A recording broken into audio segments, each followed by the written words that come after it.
India गठबंधन जो बना है उसका बिहार में सीट शेयरिंग का फॉर्मूला जो है वो तय हो चुका है। सबसे पहले एनडीए गठबंधन का सीट शेयरिंग का फॉर्मूला तय हुआ और अब इंडिया गठबंधन के सीट शेयरिंग का फॉर्मूला तय हो गया है। क्षेत्र भी बांट दिया गया है कि किस क्षेत्र से कौन चुनाव लड़ने वाला है। उसी क्षेत्र के बारे में बताएंगे, हम विस्तार से आपको बताएंगे कि कौन सी पार्टी कौन लोकसभा में चुनाव लड़ने जा रही है और किस तरीके की उनकी रणनीति होगी, ये हम चर्चा करेंगे और आपको बताएंगे। उन तमाम लोकसभा का नाम भी बताएंगे कि किस किस लोकसभा से कौन सी पार्टी चुनाव लड़ने वाली है। लेकिन उसके पहले नमस्कार, मेरा नाम शशांक पांडे है। आप जनता जंक्शन पर मुझे देख रहे हैं, कैमरे के पीछे विशाल खड़े हैं और आप ये तस्वीर देख रहे होंगे जेडीयू, राजद, कांग्रेस और माले। जी हाँ, ये चार पार्टियां जो हैं वो इंडिया के तरफ से लोकसभा में अपना उम्मीदवार उतारेगी और उम्मीदवार जब उतारेगी तो किस किस लोकसभा से कौन कौन सी पार्टियां अपना उम्मीदवार उतारेगी वो हम आपको विस्तार से बताएंगे। और लेकिन उसके पहले ये आप जानिए कि जेडीयू के 12 जो लोकसभा सीट है वो फाइनल हो चुके हैं और क्षेत्र भी फाइनल हो चुका है कि यहां से जेडीयू ही चुनाव लड़ेगा। वहीं दूसरी तरफ राजद के 11 क्षेत्र जो हैं वो फाइनल हो चुके हैं। कांग्रेस के 3 और माले के 2 जो सीट है वो फाइनल हो चुका है कि ये लोग यहां से चुनाव लड़ेंगे। सबसे पहले हम जेडीयू की बात करते हैं। जेडीयू के जो 12 सीट फाइनल हुए हैं, जो 12 सीट फाइनल हुए हैं वो कौन कौन सा सीट है, कौन कौन सा क्षेत्र है जो फाइनल हो चुके हैं कि यहां से जेडीयू चुनाव लड़ेगा। सबसे पहले है नालंदा से जेडीयू चुनाव लड़ेगी। सीतामढ़ी से लड़ेगी जहानाबाद, झंझारपुर, सुपौल, पूर्णिया, मुंगेर, काराकाट, गया, पटना साहिब, सिवान, गोपालगंज। अब ये जो 12 सीट हैं इस पर जेडीयू चुनाव लड़ेगी और उसके बाद 3 सीट और जेडीयू को मिलने वाला है। जो 15 सीटों पर जेडीयू जो चुनाव लड़ने वाली है, 3 सीट और मिलने वाला है। और मिली जानकारी के अनुसार जेडीयू 16 सीटों की मांग कर रही है, तो आने वाले समय में जेडीयू को 4 सीट मिलने वाला है। और अब आते हैं राजद पर।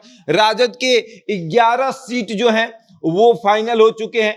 राजद अभी फिलहाल अपने क्षेत्र को मजबूत कर रही है, लेकिन 11 सीटों को वो बता चुकी है कि इन जगहों पर हमारी तैयारी बहुत मजबूती से है और उसके बाद और हम 4 सीट लेंगे। और अगर जेडीयू 16 पर लड़ती है तो हम भी 16 पर लड़ेंगे, यानी 5 प्लस इसमें और हो जाएगा।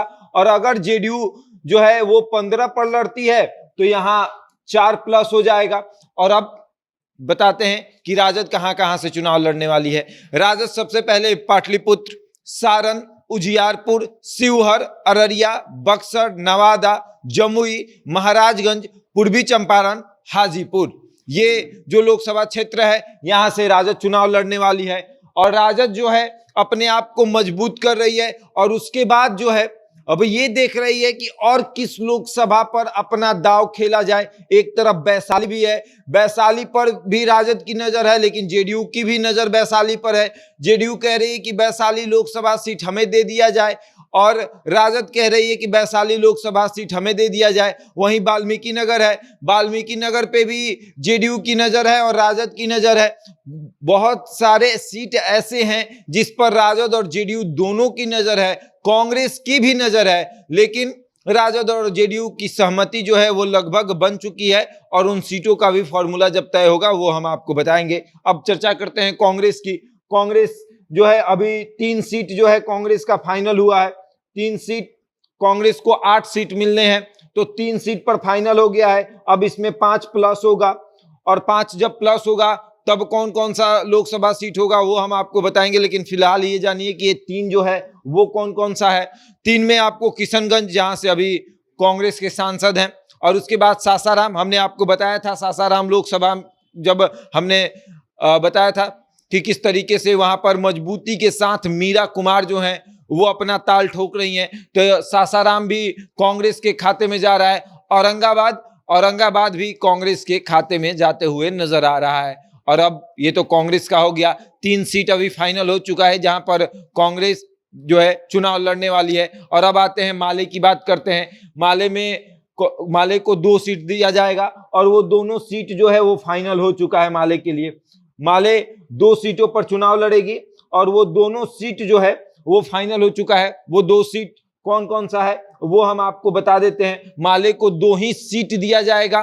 फॉर्मूला जो है वो ऐसे तय हुआ है कि 15-15 8-2 यानी 15-15 30, 8 जो है 38 और 2 40। 40 का फॉर्मूला तय हुआ है। लेकिन इसमें यह भी देखा जा रहा है कि अगर पप्पू यादव को गठबंधन का हिस्सा बनाया जाएगा तो फिर राजद को 14 पर लड़ना पड़ेगा। जेडीयू 15, राजद 14, कांग्रेस 8, माले जो है वो 2, या फिर कांग्रेस 7 पे आ जाएगा अगर पप्पू यादव गठबंधन का हिस्सा होते हैं तो। लेकिन वो तो वक्त बताएगा। अभी 15-15 8-2 का फॉर्मूला जो है वो तय हुआ है। अब माले का बताते हैं। माले आरा और बेगूसराय से ताल ठोकेगी। आरा हमने आपको बताया था, जब आरा लोकसभा किया था तो हमने पहले ही आपको बताया था कि आरा से माले का उम्मीदवार होगा। बेगूसराय भी माले चाहता है कि उसके खाते में डाल दिया जाए और ये बेगूसराय लोकसभा सीट माले के खाते में जा चुका है। और अब देखने वाली बात यह है कि माले किस तरीके से मजबूती के साथ आरा और बेगूसराय में उतरेगा।